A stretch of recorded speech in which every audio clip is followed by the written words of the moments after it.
राजनीति में अक्सर कुछ न कुछ तो चलता ही रहता है। वहीं आम आदमी पार्टी की राजनीति में बड़ा बदलाव होने जा रहा है।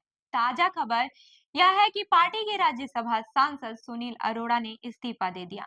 अब वो लुधियाना पश्चिम सीट से विधानसभा उपचुनाव लड़ेंगे। इस सीट पर पहले से विधायक थे, लेकिन उनकी मौत के बाद से ये सीट खाली हो गई थी। अब सवाल यह उठता है कि सुनील अरोड़ा ने अचानक इस्तीफा क्यों दिया। इसका जवाब सीधा सीधा अरविंद केजरीवाल से जुड़ा हुआ है। दिल्ली में एमसीडी और लोकसभा उपचुनाव में आम आदमी पार्टी की करारी हार के बाद से अब केजरीवाल को अपनी राजनीति का अगला कदम बहुत सोच समझ कर रखना होगा।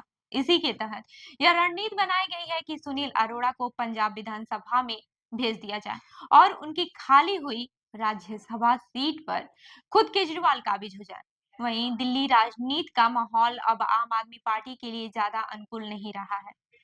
वहीं बीजेपी लगातार आक्रामक हो रही है और कांग्रेस भी दोबारा अपनी जमीन तलाशने में लगी है। ऐसे में अगर केजरीवाल को अपनी राजनीतिक पकड़ बनाए रखनी है तो उन्हें नई रणनीति अपनानी होगी।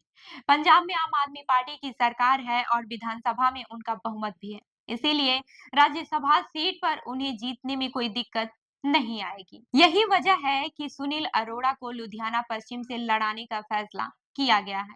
अगर वह जीत जाते हैं तो उनकी राज्यसभा सीट खाली हो जाएगी, जिस पर अरविंद केजरीवाल आसानी से जा सकते हैं। हालांकि आम आदमी पार्टी की प्रवक्ता प्रियंका कक्कड़ ने इन खबरों को गलत बताया। उन्होंने कहा कि केजरीवाल राज्यसभा नहीं जा रहे हैं और ये सब मीडिया की बनाई हुई कहानियां हैं। उन्होंने तंज कसते हुए कहा कि पहले मीडिया यह कह रही थी कि केजरीवाल पंजाब के मुख्यमंत्री बनेंगे, अब राज्यसभा की बात हो रही है। लेकिन राजनीति में हर बयान के पीछे एक रणनीति छिपी होती है।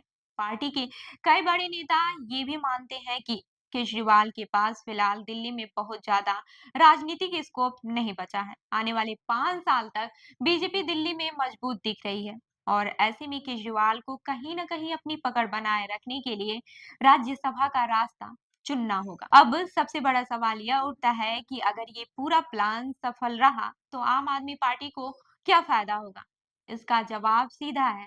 केजरीवाल का राष्ट्रीय कद और मजबूत होगा। राज्यसभा में रहकर वो केंद्र सरकार को घेर सकते हैं, अपनी पार्टी को और भी विस्तार दे सकते हैं और दिल्ली पंजाब की राजनीति में एक साथ सक्रिय रह सकते हैं। आम आदमी पार्टी इस उपचुनाव को जीतने के लिए पूरी ताकत लगा रही है। पार्टी को पूरा भरोसा है कि सुनील अरोड़ा जीतकर विधायक बन जाएंगे और फिर केजरीवाल को राज्यसभा में भेजने की योजना पर काम शुरू हो जाएगा। वहीं अब देखने वाली बात ये होगी कि बीजेपी इस पर क्या प्रतिक्रिया देती है। बीजेपी पहले ही आम आदमी पार्टी को भ्रष्टाचार के मुद्दे पर घेर रही है और कई नेताओं पर कार्रवाई भी हो रही है।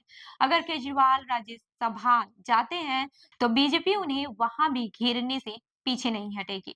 आने वाले हफ्तों में यह साफ हो जाएगा कि अरविंद केजरीवाल सच में राज्यसभा का चुनाव लड़ेंगे या फिर नहीं। लेकिन इतना तो तय है कि आम आदमी पार्टी एक बड़े सियासी खेल की तैयारी कर रहा है, जिससे कि केजरीवाल का कद और भी ऊंचा हो जाए और पार्टी को दिल्ली के बाहर मजबूत किया जा सके। तो इस खबर पर क्या है आपकी राय, हमें जरूर बताएं और ऐसी ही अन्य खबरों के लिए जुड़े रहिए हमारे साथ। धन्यवाद।